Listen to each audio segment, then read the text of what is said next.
On Sunday night, Dad, Jack and I all travelled down to the end of season awards evening at the ICC. Mike Jabbari from the Stationery and Print Centre had kindly offered us the tickets, and you know, since we're not doing anything else on the night, we thought we might as well go down. I had very little idea what the evening was going to be like. I didn't know if it was going to be proper posh. I mean, we were in our suits for the third time in 3 weeks. I remember Jack saying when we were trying them on that he honestly could wear them all the time. And considering we've worn it for the last 3 weekends, it's not far off. First at Fury, then at Cardiff, and then at the awards night this week. We were on table 39 with Mike and the man himself, Mark Watson, who at one point knocked his drink over and sternly warned me that if I had that on film or put it in the vlog anywhere, that he would he'd have me killed. Unfortunately, I was a bit slow to react, but now that I've mentioned it, will I still get killed?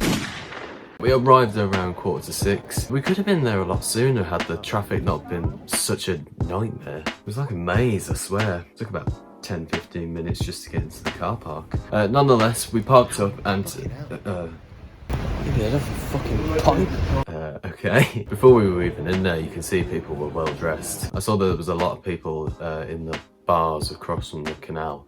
But we went straight in because we were keen to get our tickets. You know, just making sure we weren't being scammed. Nah, I'm joking. We were calm. Being quite an introverted person, I find social events such as these hard, especially when George Friend is stood across from you looking like James Bond. We got our first picture of the evening with some of the players, starting off strong with 6. George Hall, Marcel Oakley, Nico Gordon, Zach Gcott, Joe Bellingham and Jordan James. I was a bit nervous, I can't lie. I was making a bit of a hassle of it as well because I'm so introverted.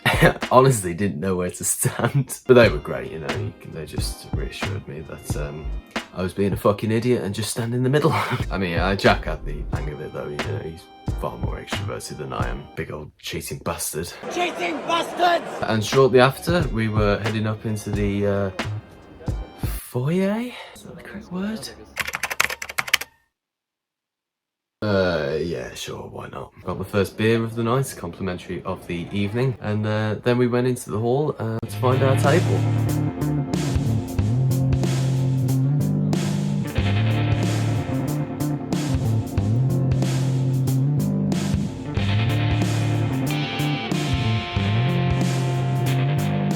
It was strange being in a room full of Blues fans. Of course you get them at the games, but like, this was a completely different vibe from a football game. Knowing that they were all mostly Blues supporters was a funny feeling. Getting a feel for the place, we noticed that the players were above us. There was an escalator outside in the foyer where I think a lot of them went up.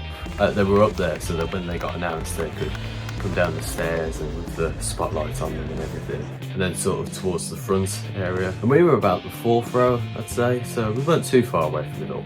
We were sort of just in the middle of it all, really. Anyway, the evening got underway. Ian Dutton gave a good, open and honest speech to everybody about the club. He opened up to things about the club and how he was going to go about fixing them and trying to do his best to fix them. I did think of asking him about the small flap on my tumble dryer that won't stay shut, but he was a bit busy at the time, so I thought I'd ask him later. And just after Michael Wiseman was on the stage, it was time for the first course. Dinner is served, or starter, I think. What is this? Jack doesn't like that. Yeah, it's good food.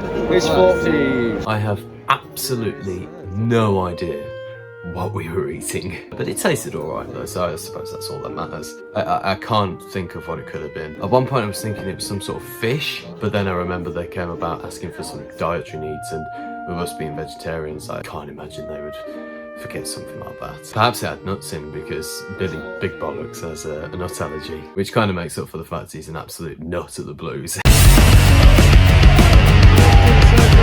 fucking up!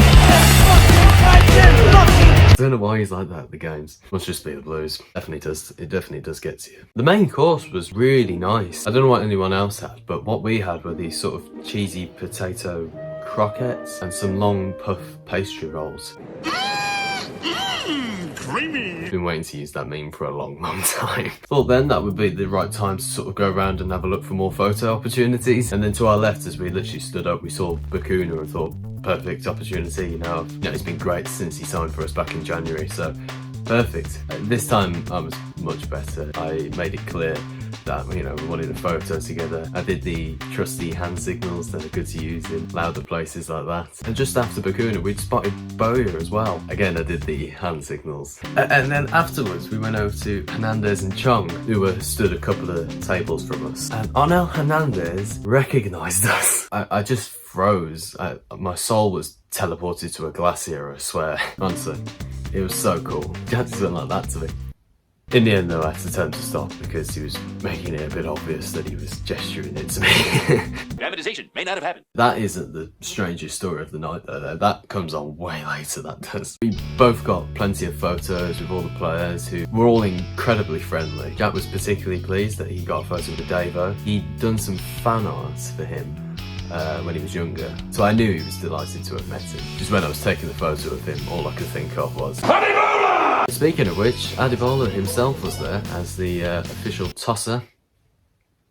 I'm not making that up. The official coin tosser. It was part of a game that they were doing. It was this heads and tails game where if you were heads, you'd have your hands on your heads.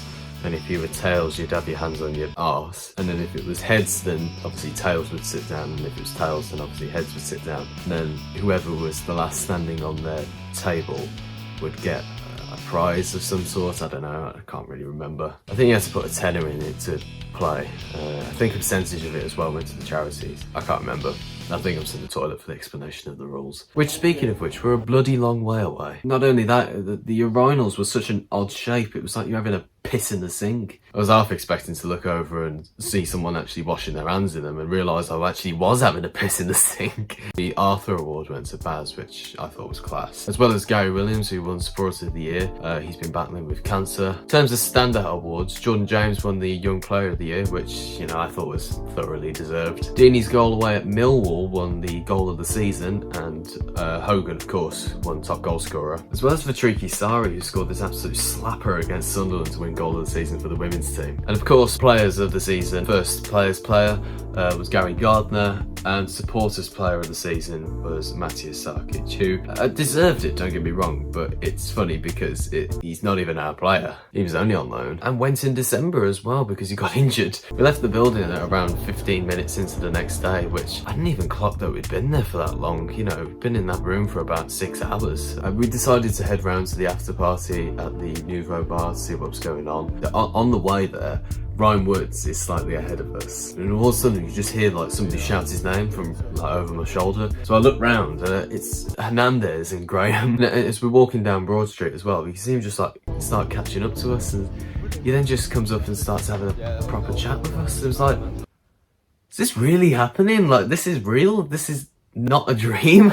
It was such a surreal moment. Like, honestly, it was so cool. I can't really remember exactly what we were saying. I think we were talking at one point about where we both lived. We obviously said that we lived up north, and he said that he lived down south in London area sort of way. But honestly, what a lovely guy. I mean, they were all great, they really were, but for Onel to be, you know, so warm and so welcoming, it was just, I can't put it into words. It was just amazing. Brian Woods had some girl over his shoulders at one point. I don't know whether she was like his girlfriend or someone. I don't know. But I was just thinking at the time though, if he stacks it right now and gets injured, no one online will believe that. Or maybe they would. Maybe they would. And then all of a sudden we were in the club. It was my first time in the nightclub, Jack too. You know, I was just sort of soaking it all in, trying to see what was going on. We spent a couple of minutes in there. We didn't really feel like we belonged there. Didn't feel right to sort of film much of it, as it kind of felt private, if you know what I mean. It's what I've kind of thought of doing with this. Else it had kind of defeated the points of the whole evening if I'd have shown you all of it from start to finish. And you know, that's why I've done a slightly more laid back approach and show you more of the smaller details like within the evening. Anyway, that kind of wraps up the evening then. We got in at about 3. I think this kind of wraps the season up nicely, really. I've been really happy with a lot of the stuff that's been going on the channel, and just with the Blues Focus brand in general, you know, and getting that little bit of recognition from Hernandez was just such an amazing feeling. And we're going to look forward to doing it all again next season as well. Fingers crossed he stays as well. It would be great if you did. Whether you like those evenings or not, I had fun. it was a good evening. I enjoyed speaking to people and getting to know people better, and you know, just a room full of Blues fans. It was just, it's something that is it's a big rarity for me. Rooms full of people are just filled with fucking United and City fans, like I said, or Liverpool fans. Is it bad that I'm developing an actual likability for Liverpool? I feel like it is. I can't believe I'm saying that. But it's like with City, they win everything. And then United are just turned into moaners recently. You know, Cameron, who's my mate, is a fucking United fan. All he ever does is moan about Harry Maguire. Anyway, I'd just like to say at the end of this video, a big thank you to everybody who has dropped by these videos this year and shown their support, just dropped a comment, or even just watched the videos. You know, it's been really an amazing experience, the whole thing has, it really has. You know, it makes me proud to be a Blues fan. And 2022, 2023, it's gonna be an even better one, especially if all these owner things go through. Thank you very much for watching, and keep right on.